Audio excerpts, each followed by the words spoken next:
बातें थी, लेकिन अब समय वो बीत चुका है। पूर्णिया में लोग जो भी हमारे आपके चैनल से लोग बाहर से, बिहार के बाहर से भी देख रहे हैं या हमारे यहाँ के यूथ है, मैं उनसे भी यही आग्रह करूंगा कि पूर्णिया अपना आप काफी आगे बढ़ रहा है। आप लोग भी यदि कुछ व्यवसाय करना चाह रहे हैं, कुछ स्टार्टअप करना चाह रहे हैं, तो आप पूर्णिया में आइए और अपना बिजनेस स्टार्ट कीजिए। या पूर्णिया के आसपास के जिले से हैं तो आप आकर के आप बिहार में काम कर सकते हैं। हर व्यक्ति चाहते हैं कि अपने प्रदेश में हम काम करें।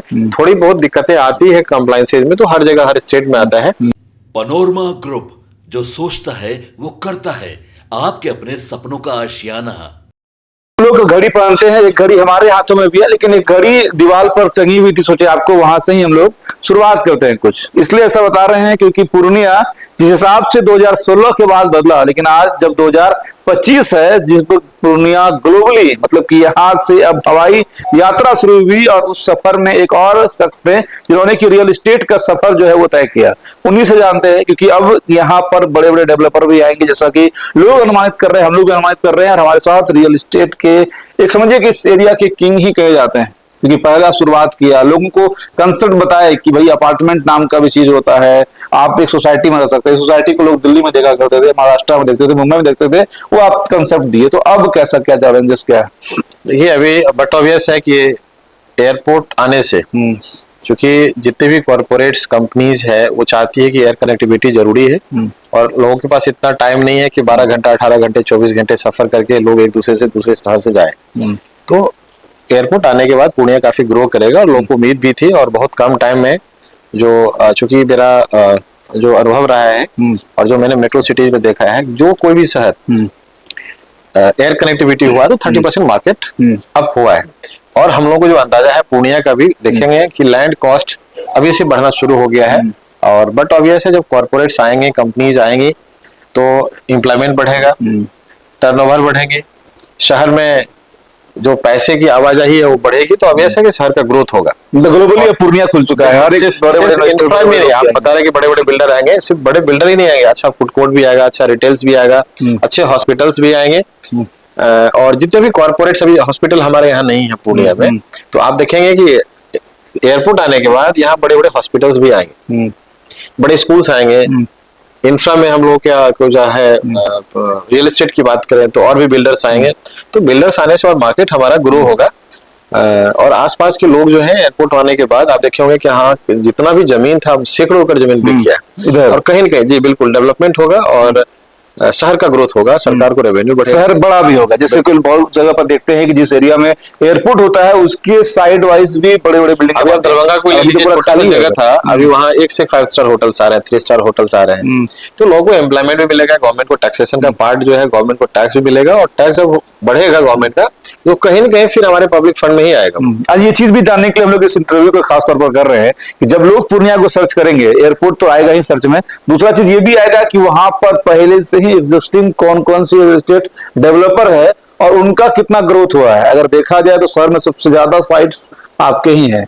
कुछ नंबर ग्रोथ की बात तो नहीं करूंगा, लेकिन पनोरमा ग्रुप ज्यादा से ज्यादा इन्वेंट्री बनाई है, लोगों को ज्यादा से ज्यादा लोगों को हैंडओवर। सर के चारों ओर दिखता है ना, सर के चारों ओर पनोरमा का ऑब्वियस क्या है कि हम लोग कम मार्जिन में काम करते हैं और ज्यादा इन्वेंट्री में बनाने में बिलीव करते हैं। तो हमारे पास इन्वेंट्री यदि पूरे आप इस एरिया की बात करें, सबसे ज्यादा इन्वेंट्री बनाने वाली, मतलब पूरे बिहार की मैं बात करूं, आप रेरा साइट पे भी जाके देख सकते हैं, सबसे ज्यादा इन्वेंट्री बनाने वाली हमारी कंपनी है, पनोरमा ग्रुप है। और कोसी सीमांचल और मिथिलांचल के लोगों ने काफी सराहा है और हमें मदद भी किया है। मदद इसलिए बोलूंगा कि आप किसी कंसेप्ट को लाते हैं और यदि उसको वहां की पब्लिक अडॉप्ट कर लेती है, उसको देख लेती है और उसको एक्सेप्ट कर लेती है, तो हमें एक तरह से मदद ही मिलता है। अब तक कितने परिवारों को घर दे दिया हमने? हजारों लोगों को दिया, हजारों लोगों को दिया अभी तो। और मुझे लग रहा है जितना डिमांड है मार्केट में कि हम लोग सप्लाई नहीं कर पा रहे, तो मार्केट अच्छा है, काफी ग्रो कर रहा है, और भौगोलिक दृष्टिकोण से भी काफी पूर्णिया रिच है। आप गुवाहाटी की बात करें, असम की बात करें, दार्जिलिंग की बात करें, मतलब नॉर्थ ईस्ट की बात करें, तो इसको चिकन नेक भी बोला जाता है।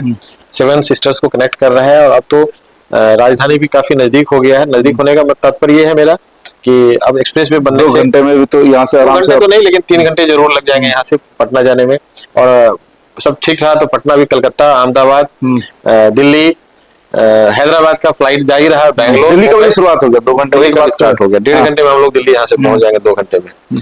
तो ऑब्वियस है कि हमारा शहर ग्रो कर रहा है और ग्रो करेगा। अभी एक्सपेंशन हमारा बहुत बाकी है पूर्णिया का, पूर्णिया काफी ग्रो करेगा।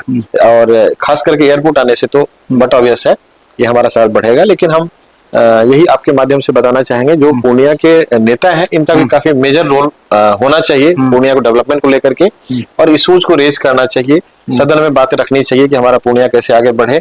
जब बड़े बड़े प्रोजेक्ट्स आएंगे तो शहर बढ़ेगा और लोगों को एम्प्लॉयमेंट। कुछ अभी भी कोई चैलेंजेस है क्या पूर्णिया में, जिस चीज को लेकर आज हम लोग का मुद्दा ही यही है, ताकि जो लोग पूर्णिया के डेवलपमेंट तो में पूर्णिया के देखिए लोगों को क्या चाहिए, अच्छी शिक्षा चाहिए, अच्छा स्वास्थ्य व्यवस्था चाहिए। अभी भी जो कमी खलती है स्वास्थ्य व्यवस्था की, ऐसे हमारे यहाँ अच्छे अच्छे डॉक्टर्स हैं पूर्णिया में, नो डाउट्स, लेकिन कहीं ना कहीं कॉर्पोरेट जो हॉस्पिटल्स है उसकी कमी खल रही है हम लोगों को। अच्छे स्कूल्स हमारे यहाँ आ रहे हैं, लेकिन और भी स्कूल जिस हिसाब से पॉपुलेशन है पूर्णिया बढ़ रहा है, और खास करके आप देखेंगे 13-14 डिस्ट्रिक्ट से लोग आकर के पूर्णिया में घर ले रहे हैं। मेरे यहाँ मुंगेर का, आपका पास में किशनगंज है, अररिया है, कटिहार है, सुपौल है, सहरसा, मधेपुरा, झंझारपुर के लोग आकर के दरभंगा के लोग घर ले रहे हैं पूर्णिया में। तो सिर्फ आप पूर्णिया से मत देखिए, पूर्णिया के आसपास में जो 13, 14, 15 जिला है वहां के लोग आ रहे हैं कि पूर्णिया मेरा एक आशियाना हो। उसका और भी कई रीजन है, क्योंकि फूड प्रोसेसिंग का बहुत बड़ा आपका हब है, ये फूड ग्रेन्स का बहुत बड़ा मार्केट है, मखाना का, मक्का का। तो इस हिसाब से हमारा पूर्णिया का डेवलपमेंट अभी काफी ड्यू है। पूर्णिया 10 साल के बाद हम आप नहीं पहचान पाएंगे। मैंने यदि 6 महीना साल भर के बाद मैं किसी गली में जाता हूँ तो मैं पहचान नहीं पाता हूँ। इस हिसाब से जब मैं पूर्णिया आया था तो 4 मंजिल से ज्यादा मकान नहीं था पूर्णिया में, मैक्सिमम 4th फ्लोर का बिल्डिंग था, लेकिन अभी 10 फ्लोर 12 फ्लोर का बिल्डिंग पूर्णिया में बना है। और जहां तक पहले तो ये प्रशासन ऐड कर दिया गया, जहां तक मुझे शायद पता है 2016 से पहले तक कि यहाँ का मतलब उस तरह का मिट्टी मजबूत नहीं है, इसलिए ये मेरे लिए भी काफी चैलेंजेस था। तो जब मैंने 8 फ्लोर का बिल्डिंग बनाया तो लोगों ने बोला कि यार 8 फ्लोर का बिल्डिंग नहीं बिकेगा पूर्णिया में। अभी मैं देख रहा हूँ कि मेरा 12वें फ्लोर का बिल्डिंग सबसे जल्दी तेजी से बिका, तो 12th फ्लोर का लोग हाइट करना पसंद कर रहे हैं। बिल्कुल, तो लोगों को टेस्ट पता है, लोग बाहर जाते हैं, देखते हैं, और कॉपी दुनिया कॉपी पेस्ट पे ही चल रहा है।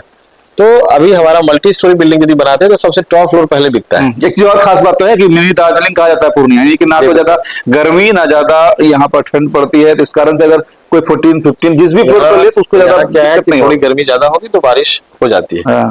तो ये इसलिए मिनी दार्जिलिंग बोला जाता है, और काफी पूर्णिया अच्छा है। हम लोग को मन लगता है, दिल्ली में भी हम रहे हैं, बाकी जगह भी रहे हैं, इंडिया से बाहर भी रहे हैं, लेकिन पूर्णिया में मन लगता है। और आने वाले समय में हम लोग को अंदाजा नहीं है कि पूर्णिया इतना ग्रो करेगा और इतना बड़ा पॉकेट साइज होगा पूर्णिया का, हम लोग सोच नहीं सकते, लेकिन मास्टर प्लान जब आप देखेंगे तब आपको समझ। अच्छा, एक महत्वपूर्ण सवाल यही है और कि जो नैरेटिव सेट है लोगों के दिमाग में, चाहे मूवी के हिसाब से किया गया हो या जिस भी हिसाब से किया गया हो, कि रंगबाजी लगता है, यहाँ पर रंगदारी लगता है, खासतौर बिल्डर को तो और अधिक लगता है, क्या ऐसा कुछ है? ये सब गलत बात है। लोग बहुत शांति से काम कर रहे हैं, ये सब कहने सुनने की बातें हैं, और हम लोग तो काम कर रहे हैं, हम लोग के साथ ऐसा कभी कुछ हुआ नहीं है। फिल्मों में दिखाया गया है कि सबसे अधिक बिल्डर ही टारगेट मैं 97 से आ रहा हूँ पूर्णिया, तो 97 से पूर्णिया आ रहा हूँ, 25-28 साल हो गया, ऐसा तो कुछ नहीं है। हाँ, पीछे दिनों में कुछ ऐसी बातें थी, लेकिन अब समय वो बीत चुका है। पूर्णिया में लोग जो भी हमारे आपके चैनल से लोग बाहर से, बिहार के बाहर से भी देख रहे हैं, या हमारे यहाँ के यूथ है, मैं उनसे भी यही आग्रह करूंगा कि पूर्णिया अपना आप काफी आगे बढ़ रहा है। आप लोग भी यदि कुछ व्यवसाय करना चाह रहे हैं, कुछ स्टार्टअप करना चाह रहे हैं, तो आप पूर्णिया में आइए और अपना बिजनेस स्टार्ट कीजिए। या पूर्णिया के आसपास के जिले से हैं तो आप आकर के आप बिहार में काम कर सकते हैं। हर व्यक्ति चाहते हैं कि अपने प्रदेश में हम काम करें। थोड़ी बहुत दिक्कतें आती है कंप्लायंसेज में, तो हर जगह हर स्टेट में आता है, और अपना घर है ये, अपने घर में व्यापार करने में कहीं कोई असुविधा नहीं होनी चाहिए, और इस तरह की कोई बातें नहीं है। पूर्णिया अच्छा है बिजनेस के पॉइंट ऑफ व्यू से, हम लोग तो कर रहे हैं। और कोई अपकमिंग कोई नया प्रोजेक्ट है? अभी हम एफोर्डेबल हाउस ला रहे हैं, क्योंकि हमें हमारा जो उद्देश्य है, हमारी कंपनी का जो लक्ष्य है कि मैक्सिमम लोगों को हम घर दें, और ऐसे लोगों को भी घर दें जिनके पास पैसे नहीं है। बैंक से लोन लेकर के या गवर्नमेंट का कुछ सब्सिडीज का स्कीम है उसको लेकर के हम मैक्सिमम लोगों को घर दें, और खास करके लोअर मिडिल क्लास के लोगों को घर दें जिनके पास 1 लाख 2 लाख 1.5 लाख रुपया है और घर का सपना देख रहे हैं, ऐसे लोगों को हम घर दें। वो हमारा अपकमिंग प्रोजेक्ट है। अभी ज्यादा फोकस उसी पे, क्योंकि आपके एक ऐसे प्रोजेक्ट है जिसकी चर्चाएं बिहार में, बिहार से बाहर भी होता है। इसका नाम ही ई होम्स है, मतलब ई वर्ड से लोग बड़ा अट्रैक्ट होते हैं कि ये ई क्या है। तो कहीं पर इलेक्ट्रॉनिक वर्ड इस्तेमाल होता है, कहीं पर ईमेल वाला वर्ड इस्तेमाल होता है, कहीं पर अलग अलग तरह की चीजें होती है, लेकिन बेसिकली ये ई क्या मतलब इलेक्ट्रॉनिक है ना ये वर्ड। ये फिर तो इलेक्ट्रॉनिक हो मतलब क्या कि हमारा 7 लेयर्स यहाँ सिक्योरिटी सिस्टम है, ऑटोमेशन का प्रयोग किया गया है, इसलिए हमने ई होम्स रखा है। और ई होम्स में सारी जितने भी मॉडर्न एमिनिटीज है, सिर्फ ऑटोमेशन से मतलब नहीं है, ऑटोमेशन के अलावा जितने भी मॉडर्न और इंटरनेशनल एमिनिटीज है वो हमने दिया है, इसलिए इसका नाम हमने ई होम्स रखा है। मतलब बड़े शहरों में, बड़ा मतलब महानगरों में जैसा घर आप सोचते हैं, जैसा कल्पना आप करते हैं ना, कि वैसे घर हम अभी हम बैठे हुए भी हैं। ये जो घर आपको दिख रहा है सब कुछ फुल्ली ऑटोमेटिक है। मतलब ये कि अगर आप इस इंटरव्यू को हम लोग खत्म करेंगे और इस प्लेस से उठ के दूसरे प्लेस पे जाएंगे तो ऑटोमेटिक ये लाइटें जो है वो बंद हो जाएंगी। जिस गेट के अंदर हम लोग एंट्री मारे हैं, अभी वो गेट बंद है। जैसे ही उसके पास जाएंगे तुम लोग के फेस को रिकॉग्नाइज करके वो गेट ऑटोमेटिकली खुल जाएगा। और इस तरह के मतलब हर एक तरह के यहाँ पर घर हैं, अलग अलग साइट्स है, अलग अलग जगह पर है। और हम लोग सोचे कि आज कुछ अब क्योंकि देखिए अभी जस्ट दिवाली बीता है, लोग प्लानिंग करते हैं, घरों को लेकर प्लानिंग करते हैं कि हमें किस तरह का घर किस शहर में खरीदना है। और साथ ही साथ पूर्णिया जो कि अब सबसे ज्यादा अगर आप ये कह सकते हैं कि एयरपोर्ट को लेकर सर्च करने वाला अगर कोई सिटी है अभी फिलहाल तो वो पूर्णिया है। और जब उसको लोग सर्च करते हैं, लोग ये भी सर्च करते हैं कि पूर्णिया अपॉर्चुनिटी क्या है, तो पूर्णिया में सबसे बड़ा अपॉर्चुनिटी ये है कि आपको रियल एस्टेट डेवलपर के लिए पूरा द्वार जो है वो खुला हुआ है। इसलिए हम लोग एक ऐसे रियल एस्टेट के डेवलपर से आपको बात करा रहे थे, आपको उनकी बातें, उनका स्ट्रगल या उनका जो भी अचीवमेंट है वो आपको दिखाने और समझाने का, सुनाने का प्रयास कर रहे थे, ताकि आप भी आए, इस पूर्णिया में आए, ऐसे ही प्रोजेक्ट्स को और अधिक से अधिक यहाँ पर लाए, ताकि यहाँ के लोगों को जो सोसाइटी कल्चर है जिसमें रहना बहुत लोगों का सपना होता है वो पूरा हो सके। इसलिए हम लोग का जो प्रयास अच्छा लगा होगा। बाकी सर के जो भी प्रयास आपको अच्छा लगता है उसके लिए कुछ कमेंट और शेयर जरूर करिएगा। जय हिंद।